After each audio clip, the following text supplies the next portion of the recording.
Hey, woman of influence, the womanologist here, Dion Johnson. And I just felt like pressing record after a few hours of just really sitting. It says, excuse my look. This is my sort of lounging around the house look. This is my lockdown look. Actually, I'm not calling it lockdown now. I'm calling it cocoon, my cocoon look. So I just felt this urge to share with you some of the thoughts that I've been having. And I know you might have heard me tell this story before, but I want to tell it to you again because it's really on my heart to share this story. Before I tell you the story, let me tell you that my stepfather, my mother's husband, my dad, is in hospital fighting for his life. He's been infected with the coronavirus, and he's really, really ill. And it's been really tough. He's been in hospital for, I think, 8 days now.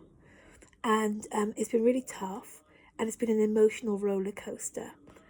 And it's been really, I found it difficult to deal with because he's in hospital alone. He's petrified. My mum is at home alone because she's been in contact with him for weeks as he's been sick, and now she's at high risk of being infected herself. And even if she's not infected, then she's at high risk and susceptible, so she has to shield herself from the outside world. So she's locked away in her house. He's in hospital fighting for his life, and things feel really stressful and heavy. And I've been really sitting with it, just trying to bring myself into alignment with God and listen and really see what is this. It's like there's a cascade of emotion and thoughts. My mind is busy, and I know that I'm been longing to make sense of this and find my center and just settle myself.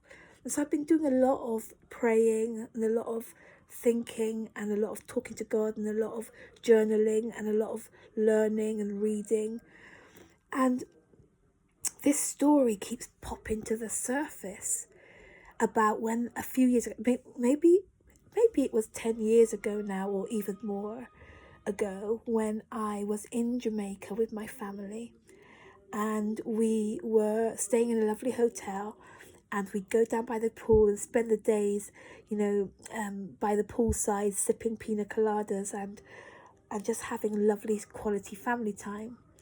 And one day I got in the pool to do my little swim, and I swam into a direction thinking that I was still in the shallow end somehow. Like, I just didn't see any signs to say that I was approaching the deep end. But I found out I was in the deep end because when I tried to stand up,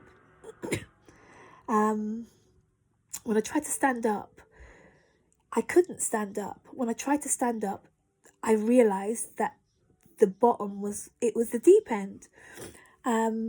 So no problem, I just carried on swimming, got to the side, and then held on to the side. And when I turned around, I saw my daughter.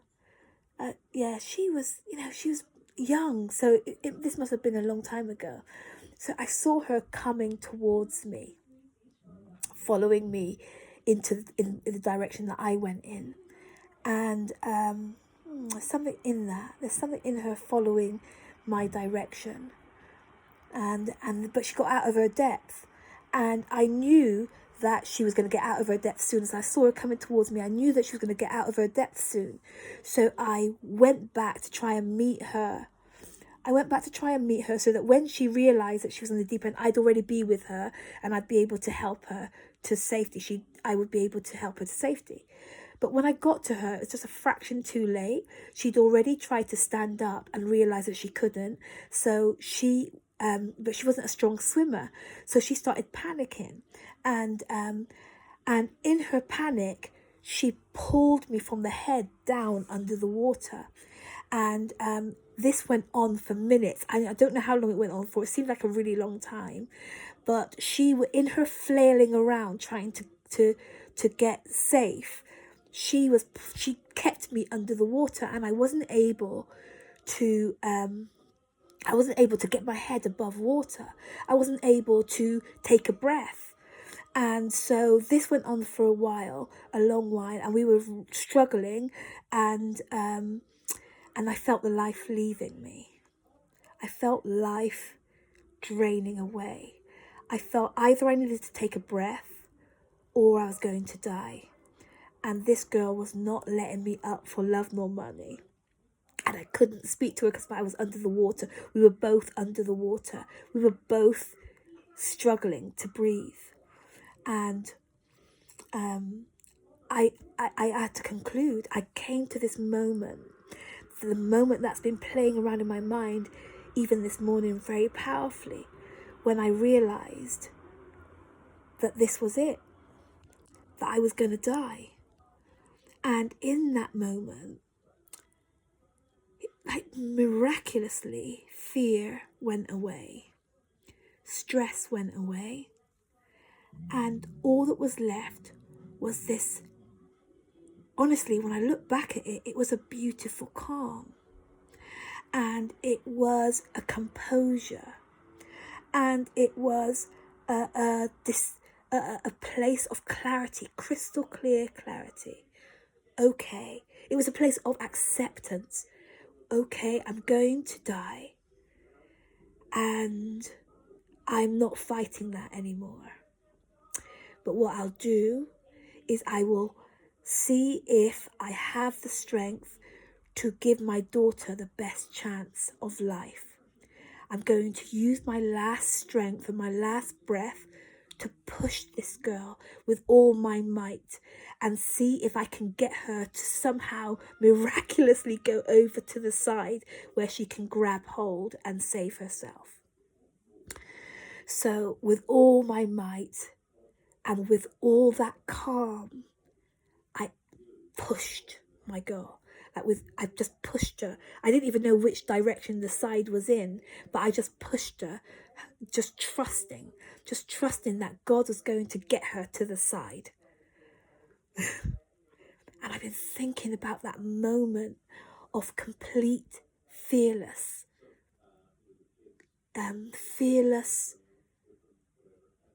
stressless being, where I was no longer afraid or trying to live. I was no longer trying to live. I was no longer striving to get my head above water. I was at peace with what was. I was at peace with it all. And from that place, I made this decision that I was going to do. I made a plan. From that place, I made this plan to use my last breath to give my daughter a chance at life. And I don't know why this is coming up so strongly again and again over the last few weeks. But I know that it's that part. It's really what I'm thinking about most about that whole story is that place of letting go-ness, that place of no more striving or trying to manipulate anything or trying to live. No more trying to live, just using the life that was in me to execute my plan and to